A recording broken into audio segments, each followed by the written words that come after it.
Half a month after the incident at Corellia Fortress, a sense of lingering unease still hung over the Empire. The government increased patrols by the railway military police as part of their counter-terrorism measures. While the noble faction bolstered their provincial armies, there were even rumors that they'd hired several Jaeger corps. At the center of everything was the Imperial Liberation Front. They had allied with a terrorist group from the Republic of Calvert to attack the trade conference in Crossbell. And as we'd seen firsthand, had attacked Corellia Fortress in an attempt to fire the 2 railway guns stationed there. They'd made it abundantly clear that they were no mere insurgents. These were dangerous people we were dealing with. And following their attempts to target Chancellor Osborne and the reformist faction, rumors started to spread of a possible connection between the Imperial Liberation Front and the noble faction itself. Meanwhile, new information was filtering in from Crossbell that surprised us all. During the conference, one of the representatives of Crossbell's state government made the daring declaration that Crossbell would soon declare its independence, breaking free from its neighbors Calvert and Erebonia. To no one's surprise, both the Imperial government and the noble faction dismissed it as nothing more than delusional raving. But one thing was clear: that declaration only served to increase the tension in Erebonia and across the continent.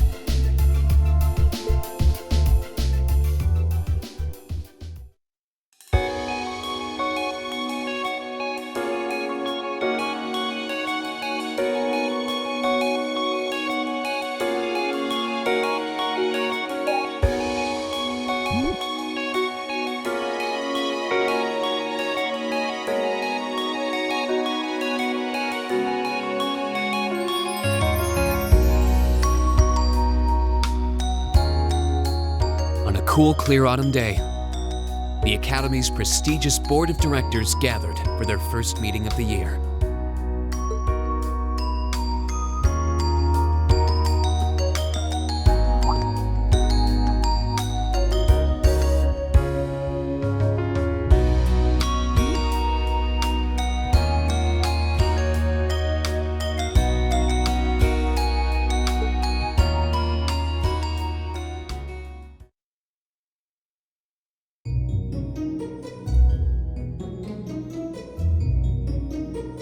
And that concludes my biannual report.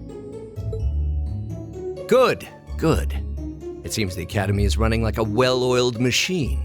No administrative issues to speak of. Student performance is sitting comfortably above the national average on exams and on general aptitude tests, too.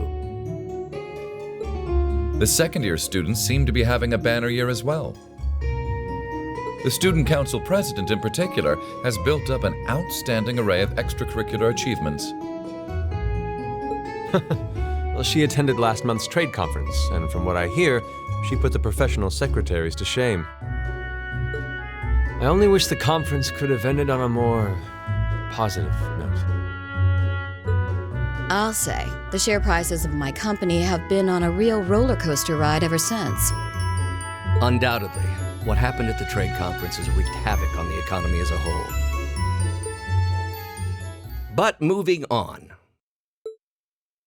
I couldn't help but notice in the recent exam reports that Class 1 and 2's academic performance seems to be slipping. Perhaps the preferential treatment given to the upper-class students is hindering their scholastic development? Well, students belonging to the nobility are allowed to return home during August to learn more about their family's lands. It's a tradition here, but one I can't help but wonder if we've outgrown the need for in this modern age. If I may, traditions accumulate and hold meaning only so long as they're preserved. Our nation's culture, its arts, its social classes, all are rich with tradition that makes Erebonia what it is, and I believe we have a duty to protect and uphold them. After all, does not this very institution champion the ideals of its founder, Emperor Dreigels? Indeed it does. Though I've always understood Dreikel's intent to be the founding of an academy for the people. Even 200 years ago, when education was seen as the province of the nobility, male commoners were permitted to enroll. Today, we have plenty of young women attending, and the commoners easily outnumber the nobles on campus. Perhaps it's time we started taking strides to realize Emperor Dreikel's true ideal. You seem to be laboring under a few misconceptions here. Commoners were permitted to attend, but only as retainers. Retainers served knights, who served lords, who served the emperor. That's the way the Erebonian society functioned. From that vantage, the structure of the academy in its earlier days certainly seems to have embodied that social order. And if that's so, what is there to suggest that it's not the social order itself that has become the aberration? Well, For one, if that were the case, it would be far easier for me to see my views put into practice. But I can hardly get a word in edgewise between you two. Well, I'd certainly enjoy a return to the way things were in Dreikel's time, at least in that particular respect. Our apologies, Your Highness. well, our role here is to consider your views and work toward implementing them. See what I mean? Would you be so kind as to help me out here, Principal? I'm here to moderate this board. It wouldn't do for me to express my position on the issues at hand. That said, I'm sure your passion for reform will triumph in the end, Your Highness. I suppose I should have known better than to look to my old teacher for sympathy. It warms my heart to see such a fine teacher-student relationship. Now, if I may, I'd like to steer this discussion toward a rather timely topic. We've already touched on the issues regarding the Orbal Net and the Orbal Staves, but I'd like to stress again that the adoption of new security measures for the Orbal Net should be a top priority. Well, I'm certainly inclined to agree. But we'll have to rely on the Foundation directly, as things are looking a little shaky with the IBC. You can leave that to me. The other matter I'd like to review is the use of the Orbal Staves and the Arcus units. Or more specifically, we need to talk about how Class 7 should operate from here on out.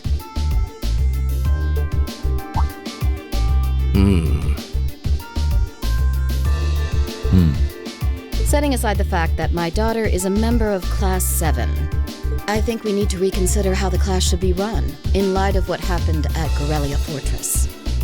While it certainly proved an excellent chance to see what the Arcus units are capable of, I have serious doubts about whether we should carry on with these field studies, given the current political climate. It would be difficult to do so, I admit. With the terrorists at large and the problems in Crossbell unresolved, these are uncertain times. At the very least, I believe it may be in the class's best interest to cancel this month's field study. We could always resume them once the terrorists have been arrested and the situation in Crossbell calms down.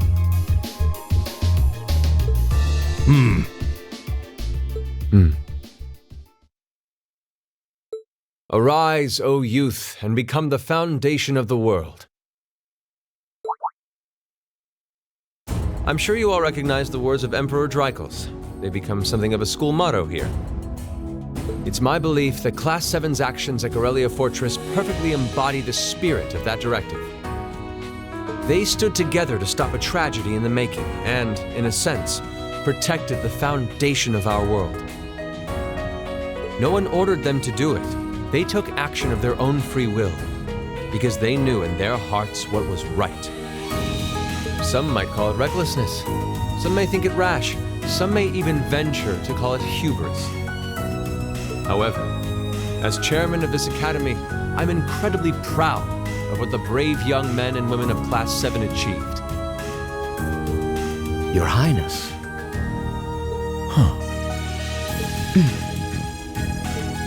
Troubled times may lay in store for Erebonia, and for the entire continent in the months and years to come. But I believe that makes something like Class 7's field studies all the more significant. The experiences they're having now will help them find the strength and the means to press on through adversity. I can't be the only one who feels this way, can I? They do seem to be showing remarkable growth. That much is true. Although I have no idea how much my daughter is really capable of, immature as she is. I could say the same of my hothead of a son. I do wonder about my brother sometimes. However, it does seem that enrolling at this academy has helped him start breaking out of his shell.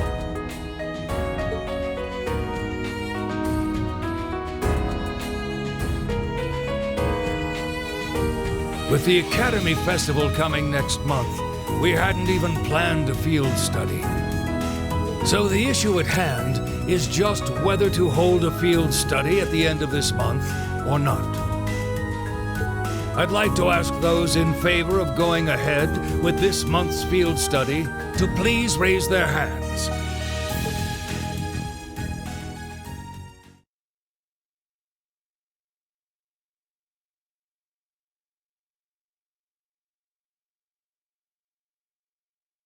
All right, I'd like to begin by taking everyone's ideas for our class's part in the school festival.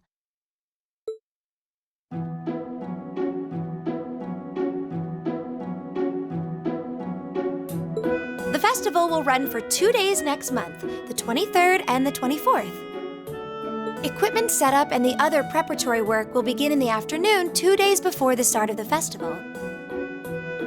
But there's a lot of preparation needed before we get to that point, and the sooner we get that underway, the better. That's all the more reason to figure out what exactly we want to do. Some of our options include displays, events, stage shows, and cafes. Does that sound right, Crow? Yeah, though no class I know would settle for just some simple display. I mean, come on, no one ever said, "Boy, we better rush to get in the line for that display." Well, either way, I'd like to start by soliciting some ideas from all of you. We're just brainstorming right now, so feel free to say whatever comes to mind.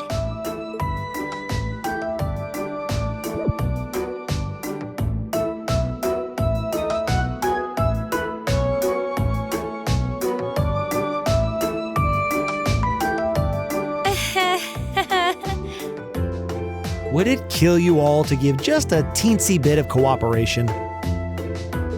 I know. It's just... It's kind of hard to focus right now.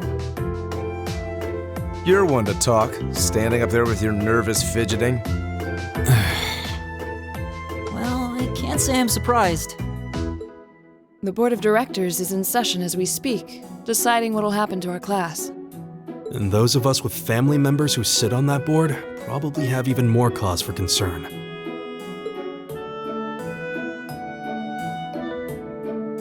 You can say that again. We can't even be sure whether there'll be a field study this month. That's about the long and short of it. With everything that happened during last month's field study, it honestly wouldn't surprise me if they just canceled it. I can't say I have any particular feelings of attachment to our field studies. But I refuse to accept needless changes to our curriculum, especially with my brother involved in the decision-making process. Yeah, I can see what you mean. Makes sense to me. We also have to account for the fact that going on our field study means that much less time to prepare for the festival. So, as you can see, it presents a bit of a problem. Man, look at you guys taking this all seriously. I probably should have asked a little earlier, but... What's this festival you guys keep talking about? Wait, seriously? Oh, I'm sorry. I should have gone over that for your benefit. Every year, the students here organize and put on a school-wide festival. There are stage events, food stalls, and all kinds of things to see and do. And it generally falls to each of the first-year classes to provide the main attractions. Yeah, participating is optional for the second years, since by this point they're usually focusing on their future careers. Oh, and each of the clubs generally get involved too. Huh, that sounds fun. In that case, we have to do something. We can't just let the other classes roll over us because we're small. You say that, but I've already had one of the girls from Class 1 bluster up to me declaring that this time victory will be all ours. What? It must have been Ferris. That sounds exactly like something she'd say. Well, Class 1 does seem to have had it in for us ever since the midterm results were announced. If it's all the same, I'd rather not see the House of High Arms claim yet another nominal victory. But we need to account for the fact that our class is markedly smaller than theirs is. That's certainly true. It'd help if we at least knew what the other classes are doing. It kind of seems like everyone's having trouble staying focused. Come on, everyone, get it together. Instructor Sarah? Isn't this a self-study period? Oh, it was. But I thought you all might like to know that the Board of Directors meeting just adjourned a few minutes ago. So I decided to skip along down here and be the first to break the news. Then? What about our next field study? Are we still on? The Chancellor's not the only one with a little too much iron in his blood. Because the board voted unanimously to have you continue your field studies. You mean it? So that's how it is. You know, even though they're always hard work, I actually feel a little relieved. Considering all that happened last month, we'll need to be especially careful this time around. Still, it feels like our field studies are a big part of who we are as a class. Yeah. They're kind of a pain, but oh well. We should be grateful to His Highness and the directors. That's good news. Seeing the hard road and the easy road, then picking the hard one anyway. That's youth for you. It also sounded like His Highness and the directors will be taking off in pretty short order. So I'll let you guys out of study hall early to go see them if you want. Oh. If you say so. I think I'll take you up on that.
Still, I wasn't expecting to find myself indebted to you again so soon.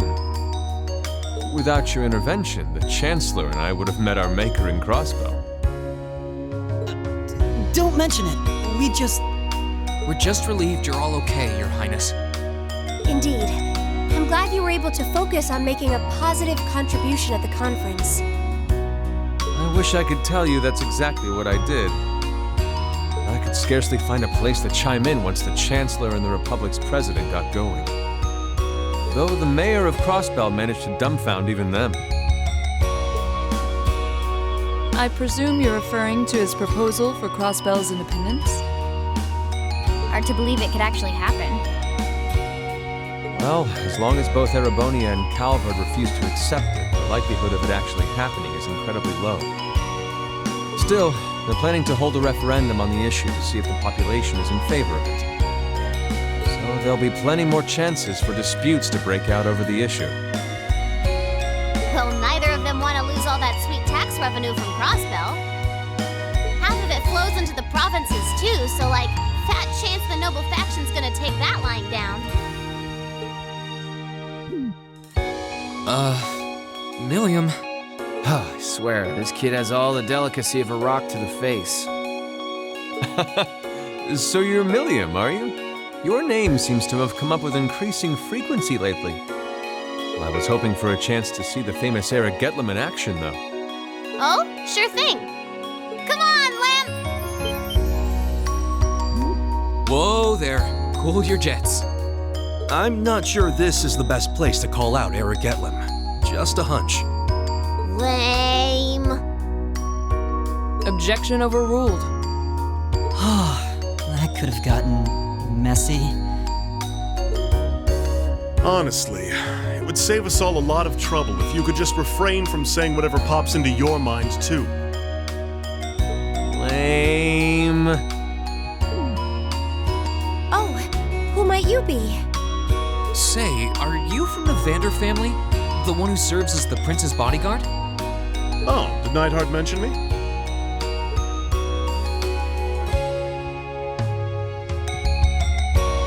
I'm Mueller Vander of the 7th Armor Division. I was with the prince at the conference in Crossbell, so I'm in your debt as well. Glad to be able to thank you personally. The honor is ours, sir. It's an honor to meet a member of the esteemed Vander family. Ah, so you're the Radiant Blade Master's daughter. And you must be a practitioner of the 8 Leaves, 1 Blade style. I'm always happy to meet fellow students of the sword. Oh, and you must be the young man from Nord who my uncle wrote a reference for. Yes, that would be me. I owe a lot to Lieutenant General Vander. It sounds like he's in your debt as well, with everything that happened in Nord a few months ago. Well, you all seem like dependable young men and women. Perhaps the prince's idea had some merit to it after all. See? What did I tell you? And it's not just Class 7 either. The whole Academy seems so full of life. Perhaps I should take this opportunity to break down social barriers by getting to know all of them in the Academy's pool.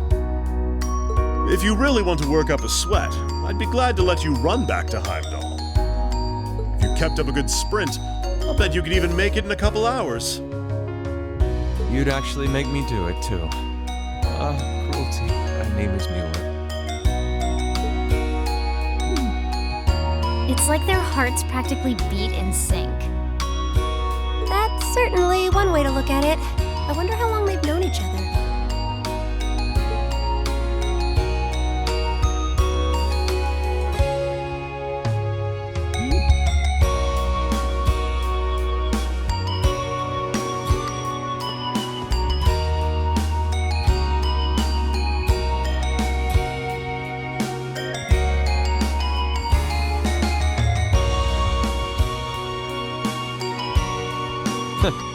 Well then, I bid you all a fond farewell. I hope we have the chance to meet again soon.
Not bad.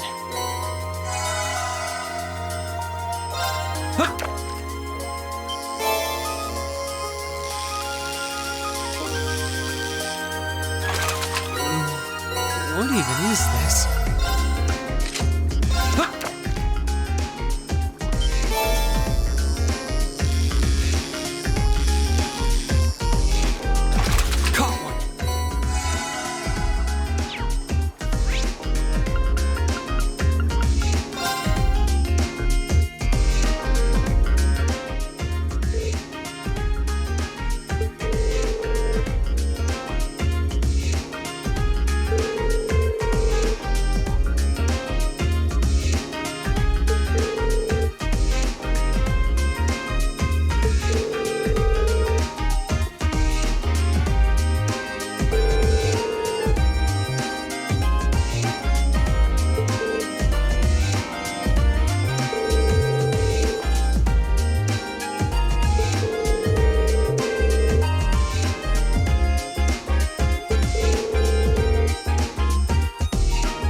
Insects, huh?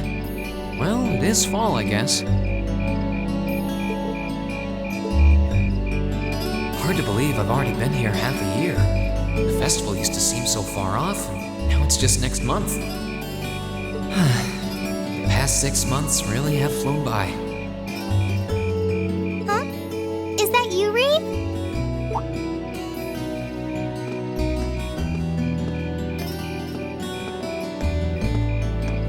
Toa? Hey there. Haven't seen you out and about too much lately. Well, the meeting I was in ended a little early. So I thought that was a nice point to call it a day. I see. Did you guys discuss the Academy Festival? Yep. We've still got a lot we need to nail down before next month to keep the preparations running smoothly. There's enough to discuss that we're actually meeting again tomorrow. Sounds like work's really keeping you busy then. By the way, have you figured out what you'd like me to help you with tomorrow? I'll even take the tasks now if you have them handy. Oh, I usually sort those out before I go to bed. I guess I could go over them now, but there's some shopping I really need to do. Sorry, is it okay if I give them to you tomorrow morning like usual? That's totally fine.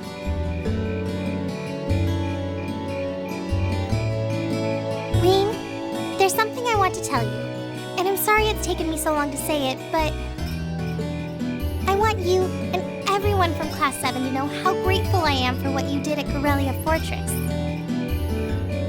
Oh. It's fine, really. We've gotten plenty of rounds of thanks for it already. We just kind of ended up in the wrong place at the right time. We were lucky the instructors were there, and... That doesn't change the fact that you saved my life. I wasn't on the same floor where the conference was being held, but if a shot from the railway guns had hit Orcus Tower, I doubt I'd be standing here today. Toa, I'm just glad you're safe. Thanks. Anyway, I feel like I'm just kind of babbling on and repeating myself now, so I'll stop myself here. Huh. She's awfully conscientious, isn't she? Oh, you said you were on your way out to do some shopping, right? Is there a lot on your list? Well, a pretty good amount, I suppose. Oh, and I just remembered I need to pick up that stuff at the bookstore, too. Then after I get everything I need at the general store, I might have to make a trip back here to drop it off. You could do that. Or I could come along with you and help carry all those bags. So how about it? No strings. I just feel like you could use a hand. Oh no, there's no way I could drag you along on all my errands. I mean, sure, it'd be a big help, but I just feel so bad asking you to do it. Ugh, that makes it sound like deep down I secretly want you to come, and that's not... Well, if it eases your conscience, there's actually something I need your advice on. It's about my class and what we can do for the upcoming festival.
Should be everything.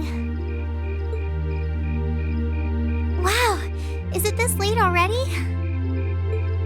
I guess the sun has started setting a little earlier lately. Still, I had no idea you came here often. Well, Mick is always able to get stuff you can't buy anywhere else. He's my go-to guy when there's something I can't get at the Academy store, like fireworks to use in school events. I think we even asked him for a penguin costume once, and he actually got it.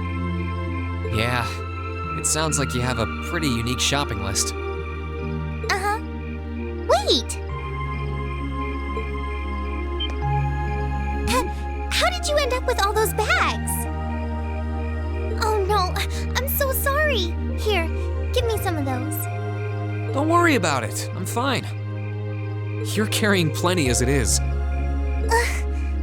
Sorry, Reen. Well, how about we take a break in the rest area over there? I'll buy you a coffee or something. You wanted to ask me something about the Academy Festival too, right? Ooh, yeah. That does sound like a problem.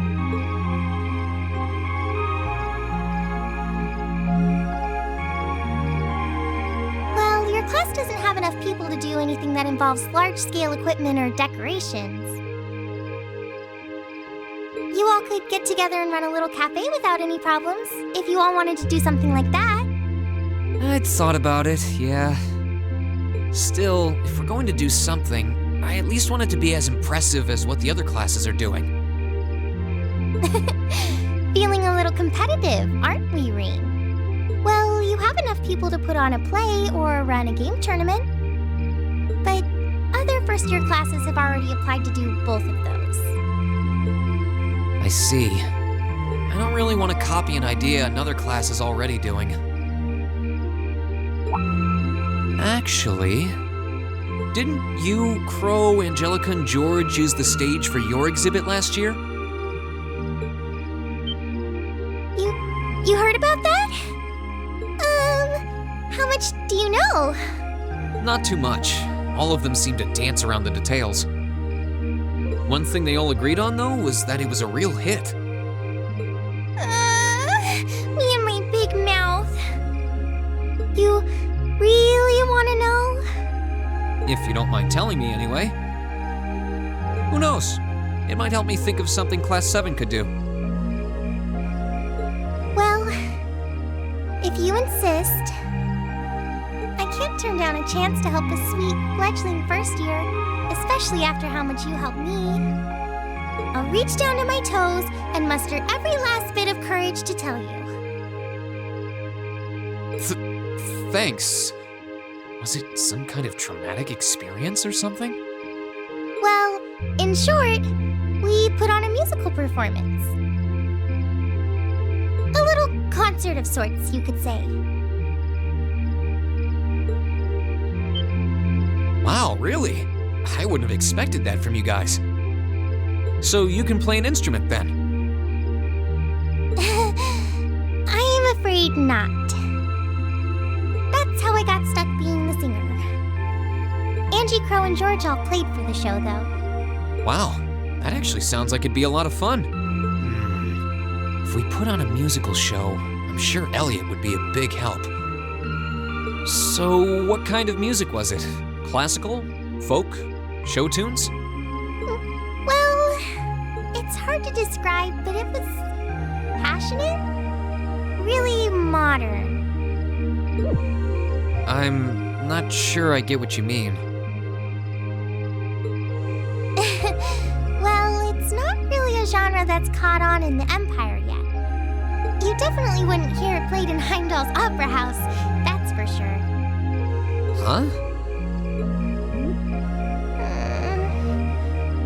Alright.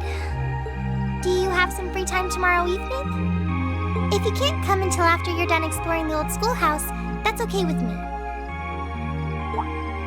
Tomorrow evening? Yeah, I should be free. Should I meet you in the student council room? Oh no. Can you go to the computer room in the main school building? Sure thing. Does this have something to do with the concert you held last year? You'll just have to find out tomorrow night.